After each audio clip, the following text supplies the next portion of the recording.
ख्रिस्त में मेरे प्रिय भाई और बहनों, आज बुधवार मार्च 9, 2022 चालीसे का प्रथम सप्ताह है। आज के पहले और दूसरे पाठों पर हम तुलनात्मक मनन चिंतन कर सकते हैं। पहली तुलना, महानगर निनेवे में लोग ईश्वर की 10 आज्ञाओं की अवहेलना करके कुकर्मों में लिप्त थे। हमारे प्रभु यीशु जब इस पृथ्वी पर थे तो यहूदी, फरीसी, शास्त्री आदि लोग संहिता की मूल शिक्षा को दरकिनार करके अपने स्वार्थ पूर्ति में व्यस्त थे। दूसरी तुलना, ईश्वर ने अपनी करुणा के कारण नबी योनस को निनीवे भेजा कि वह उन्हें पश्चाताप का उपदेश दे। नबी ने कहा, तुम्हारे कुकर्मों के कारण 40 दिन के बाद निनेवे का विनाश किया जाएगा। योनस 3:4। इधर ईश्वर ने स्वयं अपने पुत्र प्रतिज्ञात मसीह को इस संसार में भेजा कि वह लोगों को पश्चाताप का उपदेश दे ताकि वे मुक्ति प्राप्त कर सकें। इसलिए प्रभु यीशु ने अपने प्रेरिताई कार्य के प्रारंभ में संदेश देते हुए कहा, पश्चाताप करो और सुसमाचार में विश्वास करो। मरकुस 1:15। तीसरी तुलना, नबी योनस के उपदेश को सुनकर निनीवे के राजा, सभी सामंतों, सारी प्रजा, यहाँ तक कि गाय बैल, भेड़ बकरी, मुर्गे बत्तख सभी ने गंभीरतापूर्वक उपवास किया, अपने कुकर्मों के लिए पश्चाताप किया और ईश्वर से दुहाई मांगी।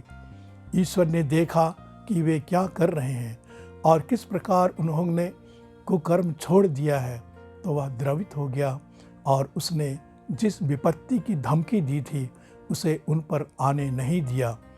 इधर जब हमारे प्रभु यीशु ने पश्चाताप को उपदेश दिया तो साधारण लोगों ने प्रभु यीशु पर विश्वास किया और पश्चाताप किया।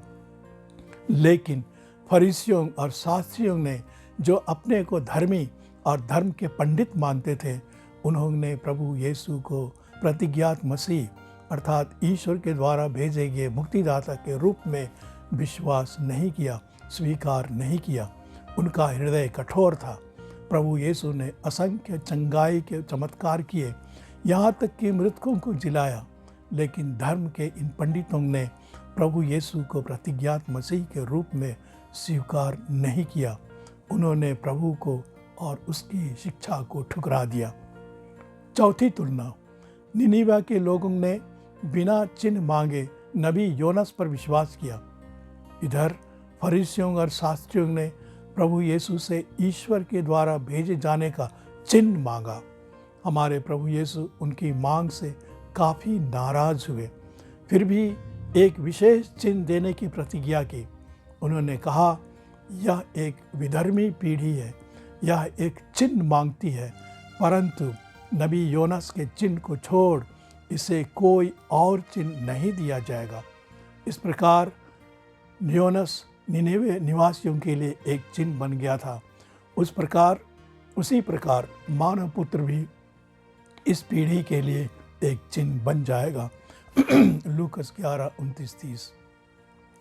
वास्तव में योनस के चिन्ह की ओर इंगित करते हुए हमारे प्रभु यीशु कह रहे हैं कि जिस तरह नबी योनस 3 दिन और 3 रात एक बड़ी मछली के पेट में था, उसी प्रकार मैं भी अपनी मृत्यु के पश्चात अपने पुनरुत्थान तक 3 दिन और 3 रात धरती के गर्भ में रहूँगा। ऐसा कहते हुए प्रभु यीशु ने एक महान और विलक्षण चिन्ह की प्रतिज्ञा की। प्रभु यीशु जानते हैं कि फरीसी और शास्त्री लोग उस चिन्ह पर भी विश्वास नहीं करेंगे और उनका विश्वास उनके विनाश, उनकी अनंत मृत्यु का कारण बनेगा। लेकिन वे यह भी जानते हैं कि असंख्य लोग वर्तमान और भविष्य में उनके पुनरुत्थान पर विश्वास करेंगे और मुक्ति प्राप्त करेंगे। प्रभु यीशु के सभी प्रेरितों ने प्रभु यीशु के पुनरुत्थान का साक्ष्य दिया। संत पौलुस तो यहाँ तक कहता है कि यदि मसीह नहीं जी उठे तो हमारा धर्म प्रचार बेकार है और आप लोगों का विश्वास भी व्यर्थ है। 1 कुरिन्थियन 15:14। ख्रिस्त में मेरे प्रिय भाई और बहनों, 40 की इस अवधि में हम प्रभु और उसकी शिक्षा पर दृढ़ विश्वास करते हुए उसे गहराई से आत्मसात करें। प्रभु की परीक्षा लेते हुए चिन्ह न मांगे। निनेवे के राजा, सामंत और लोगों के समान अपने कुकर्मों और पापों के लिए उपवास करते हुए पश्चाताप करें। प्रभु यीशु द्वारा दिए गए अकाट्य चिन्ह पुनरुत्थान पर पूर्ण विश्वास करें। 40 की तैयारी में किए गए आपके सारे प्रयत्नों पर ईश्वर की आशीष बनी रहे। आमीन।